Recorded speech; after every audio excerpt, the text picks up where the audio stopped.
Welcome to our reproduction review. So for our independent work in this lesson, we're going to be exploring different methods of reproduction. And so this video is meant to give you some additional review on those different methods. So in our exploration, we're going to review the different methods of reproduction through the lens of variation, right? So what do we mean by variation? Well, when we think of this fancy word variation, all it really means is differences. Differences between living things of the same species. Even as humans, we all don't look exactly the same. We have different traits. And it's those very differences that many times help us survive and continue our species. So let's explore variation with Dr. Bravo. Dr. Bravo is studying variation within different populations of a species. Dr. Bravo wants to investigate which method of reproduction leads to greater variation, asexual or sexual. Help Dr. Bravo with her investigation by gathering information from the video and research article below. So now we're going to engage in a reproduction and variation 311. And what we mean by 311 is 3 interesting facts.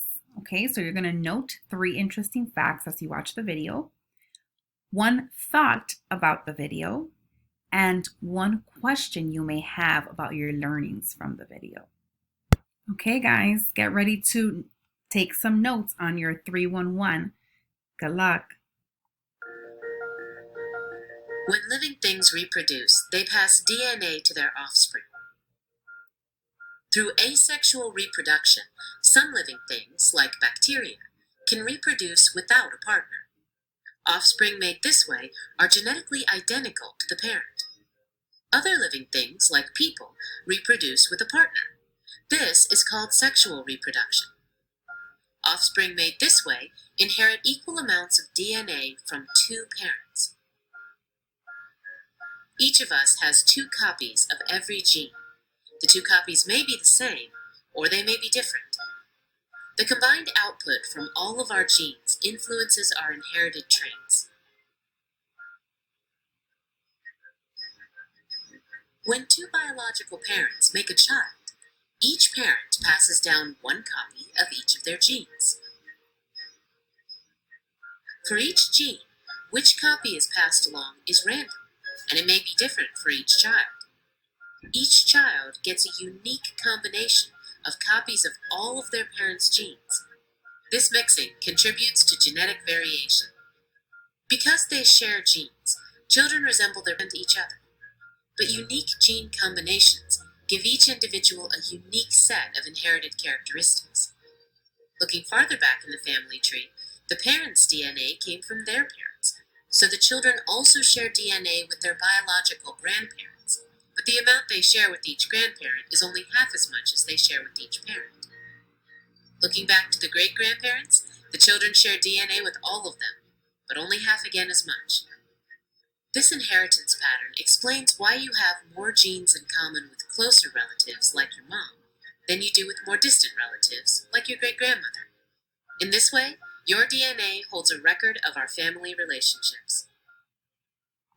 I hope you guys enjoyed that video from Learn Genetics Utah. And now that we have noted interesting facts, thoughts, and questions, let's go ahead and engage with a reading on reproduction and variation. So I'm going to go ahead and read, and you can read along with me, and feel free to stop at any point if you need to reread any paragraph. Genetic variation is important to the survival of a species. Variation refers to differences in characteristics between individuals of the same species. When environmental conditions change, some individuals in a population will be more likely to have variations that will allow them to survive. So what type of reproduction leads to greater variation? Sexual reproduction leads to the greatest variation among offspring. In sexual reproduction, two parents contribute 50% of their genetic information to produce unique offspring. In sexual reproduction, variation comes from both mutation and recombination. Mutation creates different versions or alleles of the same gene, and parental alleles are then shuffled or recombined. Because of recombination, sexual reproduction produces more variation than asexual death. So again, let's view the diagram to get a more visual representation of the different forms of reproduction. So there are two main ones, right? Asexual, which involves one parent, and sexual, which involves two parents. Now, sexual reproduction has the greatest variation, right? Or leads to the greatest variation. And the source of variation could be recombination or mutation.